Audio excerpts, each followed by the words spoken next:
Hello friends, நான் உங்கள் அம்மினி தமிழுடைய நினைவோம். இன்றைக்கி அம்னி பிரபு விலாகில் பூரண கொழுக்கட்டை எப்படி செய்கிறதுன்றது தான் பார்க்கலாம் வாங்க. ஃபஸ்ட்டு ஒரு பேன் எடுத்து வச்சுக்கோங்க, ஸ்டவ் ஆன் பண்ணிக்கோங்க. அதில் இந்த மாதிரி ஒரு டம்ளர் காமிச்சா இல்லைங்களா, அதில் 1.5 டம்ளர் அளவுக்கு அரிசி மாவு நான் எடுத்திருக்கேன். வீட்டில் அரைச்ச அரிசி மாவாக இருந்தாலும் சரி, பேக்கெட்டில் வாங்கக்கூடிய மாவாக இருந்தாலும் சரி, இதை அளந்து போட்டுக்கோங்க. போட்டுட்டு நல்லா வறுத்துருங்க. ஒரு நிமிஷத்துக்கு கைவிடாமல் வறுக்கணும். அந்த மாவு லைட்டாக சூடானால் போதும்.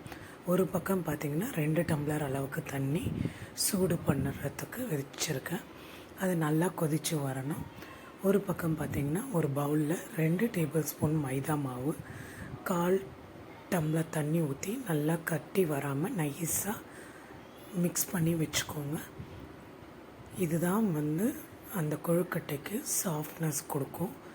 காலையில் செஞ்சிங்கன்னா ஈவினிங் வரைக்கும் அந்த சாஃப்ட்னஸ் இருக்கும். அந்த அளவுக்கு சாஃப்ட்னஸ் கொடுக்குற ஒரு சீக்ரெட் இதுதான். நெக்ஸ்ட்டு பார்த்திங்கன்னா இந்த தண்ணி கொதிச்சிச்சு இல்லைங்களா, அதை பேனில் மாற்றிக்கிட்டேன். அந்த கொதிக்கிற தண்ணியில் 1 டேபிள் ஸ்பூன் நெய் ஆட் பண்ணிக்கோங்க. இன்னும் டேஸ்டியாக இருக்கும், வாசனையாகவும் இருக்கும் கொழுக்கட்டை. அதனால தான் இந்த நெய்யை ஆட் பண்ணுறோம். 1/4 டேபிள் ஸ்பூன் உப்பு இதில் சேர்த்துக்கோங்க. சேர்த்துக்கிட்டு ஃபஸ்ட்டு நம்ம மைதா மாவு மிக்ஸ் பண்ணி வச்சா இல்லைங்களா, அந்த பவுலில் இருக்கிற மைதா மாவை இதோட ஊற்றிக்கோங்க. ஊற்றி நல்லா மிக்ஸ் பண்ணிவிடுங்க.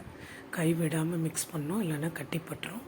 மிக்ஸ் பண்ணிட்ட பின்னாடி தான் இதை வறுத்து வச்சுருக்க இல்லைங்களா, ஒரு பிளேட்டில் மாற்றிக்கிட்டால அந்த அரிசி மாவை கொஞ்சம் கொஞ்சமாக உள்ளே சேர்க்கணும். ஃபஸ்ட்டு மைதா மாவு சேர்த்து கைவிடாமல் கலக்கணும். அதுக்கப்புறம் நம்ம வறுத்து ஒரு பிளேட்டில் கொட்டி வச்சுருக்க அரிசி மாவை கொஞ்சம் கொஞ்சமாக உள்ளே சேர்த்து கைவிடாமல் நல்லா கிளறிக்கிட்டே இருங்க. ஏகாந்த கொண்டு கைவிடக்கூடாது. நல்லா அது பால் மாதிரி திரண்டு வர சமயத்தில் நல்லா வெந்து வந்துடும். அந்த சமயத்தில் ஸ்டவ்வை ஆஃப் பண்ணிவிட்டு ஒரு தட்டு போட்டு மூடி 2 நிமிஷம் விட்டுருங்க, ஆறிடும். அந்த ஹீட்லேயே வெந்து வரும் மாவு. நம்ம எப்படி மாவு வெந்திருக்கு அப்படின்னு நம்ம தெரிஞ்சுக்கணுன்னா, இங்கே பாருங்கள், இப்படி மாவு எடுத்து கையில் பார்க்கும்போது நமக்கு தெரிஞ்சிருக்கும். நார்மலாக போடுற மாவு எப்படி இருக்கும், வெந்திருக்கும்போது பூ மாதிரி இருக்கும் அந்த மாவு. அது வெந்த ஸ்டேஜ் கரெக்டாக இருக்குது அப்படின்ட்டு தட்டு போட்டு மூடி 2 மினிட்ஸ் கழித்து நம்ம எடுத்து ஓப்பன் பண்ணி, அதுக்கப்புறம் என்ன பண்ண போகிறோம், அதில் 1 டேபிள் ஸ்பூன் திரும்ப நெய் ஆட் பண்ணி நல்லா சப்பாத்தி மாவு பிசைகிற மாதிரி நல்லா ப்ரெஸ் கொடுத்து நல்லா பவுல் உருண்டை ஷேப்பில் நல்லா பிசைஞ்சுக்கோங்க. விரிசலே வரக்கூடாது. நம்ம உருண்டையை பார்க்கும்போது எல்லா சைட்லேயும் ஒரே சைஸாக இருக்கணும். சுற்றி இருக்க மாவையும் கையில் வழிச்சு விட்டு நல்லா பிசைங்க. எந்த அளவுக்கு பிசைகிறோமோ அந்த அளவுக்கு கொழுக்கட்டையும் ரொம்ப சாஃப்டாக வரும், நல்லா இருக்கும், சாப்பிடவும் நல்லா பஞ்சு போல் இருக்கும்.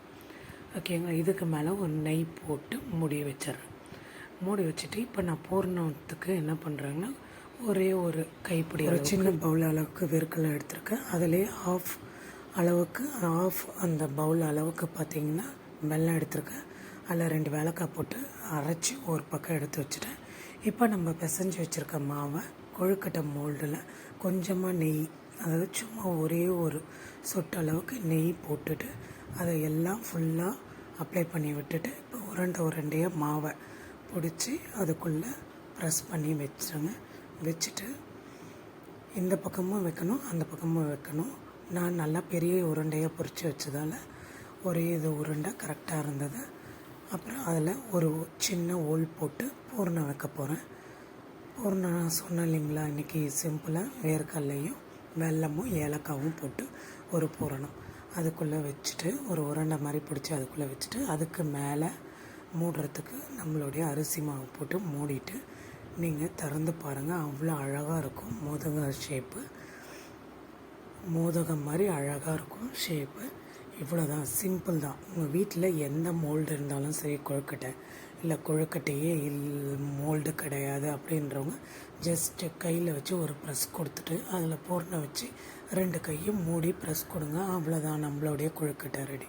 இப்போ இட்லி பானையில் தண்ணி நல்லா கொதித்து வந்துச்சு. இப்போ நான் என்ன பண்ணுறேன், இட்லி துணி போட்டு கொஞ்சம் தண்ணி தெளிச்சுட்டு நம்ம செஞ்சு வச்ச அந்த மோதகங்கள்லாம் உள்ளே சேர்த்துட்டு ஒரு 15 மினிட்ஸ் வேக வச்சா போதும். அதுக்கு மேலே வேக வச்சிங்கன்னா ஆடாயிடும். அதனால் 15 மினிட்ஸ் போதும். சிம்பிளில் வச்சு வைங்க. நம்மளுடைய மோதகம், சாஃப்டான மோதகம், ஸ்வீட்டான மோதகம் ரெடி. இது போல் வீடியோ பார்க்க யாமினி பிரபு விலாக லைக் பண்ணுங்கள், ஷேர் பண்ணுங்கள், சப்ஸ்கிரைப் பண்ணுங்கள், ஆல் என்ற பட்டனை கிளிக் பண்ணிக்கோங்க.